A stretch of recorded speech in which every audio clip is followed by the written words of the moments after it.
بسم الله الرحمن الرحيم. caawa oo taariikhdu tahay 24 Oktoobar 2019 waxaa qabsoomay shirka golaha wasiirada ee dawladda Puntland. waxaa shir gudoomiyay madaxweynaha dawladda Puntland mudane Siciid Cabdullaahi Dani. kulanka ayaa waxaa looga hadlay arrimo dhowr ah. waxaa ugu horeyn laga hadlay xaaladda amni ee guud ee Puntland. wasaaradda amniga iyo DDR-ta ayaa golaha la wadaagtay amniga Puntland guud ahaan oo aad u wanaagsan iyo qorshayaasha lagu horumarinayo dhinaca amniga ee socda. madaxweynaha dawladda Puntland mudane Siciid Cabdullaahi Dani waxa uu golaha la wadaagay safarkiisii gobolka Bari iyo shaqooyinkii halkaas laga soo qabtay, taas oo guud ahaanba ay golahu aad u soo dhaweeyeen shaqooyinka taabagalka ah ee laga qabtay ama dawladdu ay ka sameysay gobolka Bari. waxyaabaha kale ee laga hadlay waxaa ka mid ah waxbarashada, si gaar ah mashruuca waxbarashadu waa iftiin oo wajigii saddexaad galay.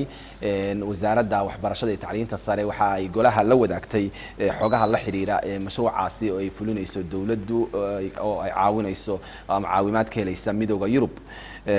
mashruucaasi waxa uu qorshihiisu yahay in laga hirgeliyo wajigiisa saddexaad 9 gobol ee Puntland.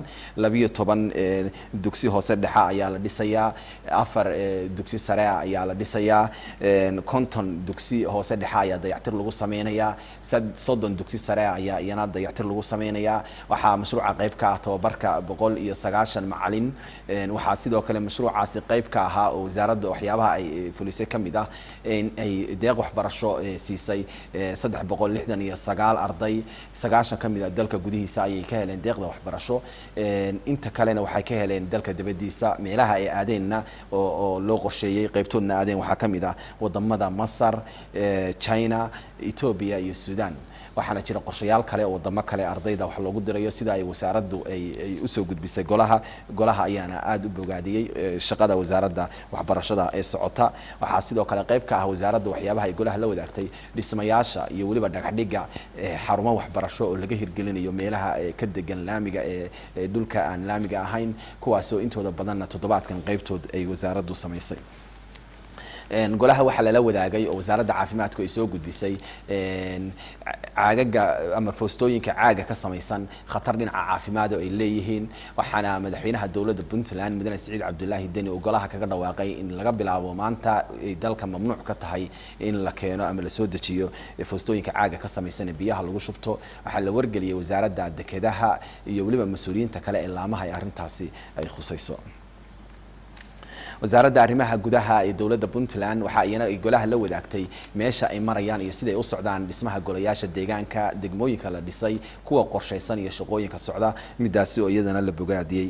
wasaaradda garoomada iyo duulimaadka hawada ee Puntland waxa iyana ay golaha la wadaagtay horumarinta garoomada diyaaradaha ee Puntland, sida wax looga bedelay kor loogu qaaday tayada dhinaca amniga iyo habmaamuuska garoomada.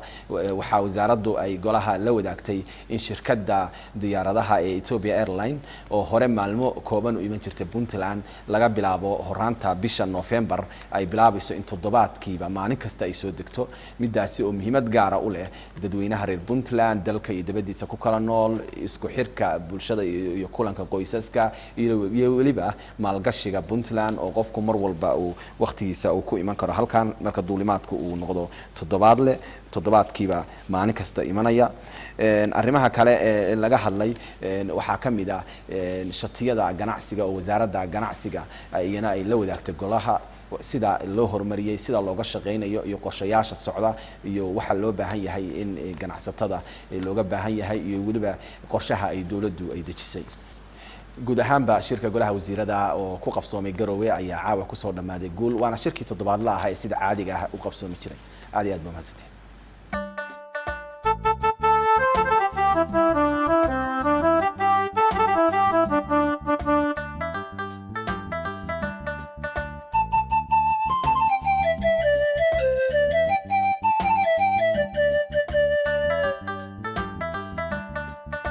Thank you.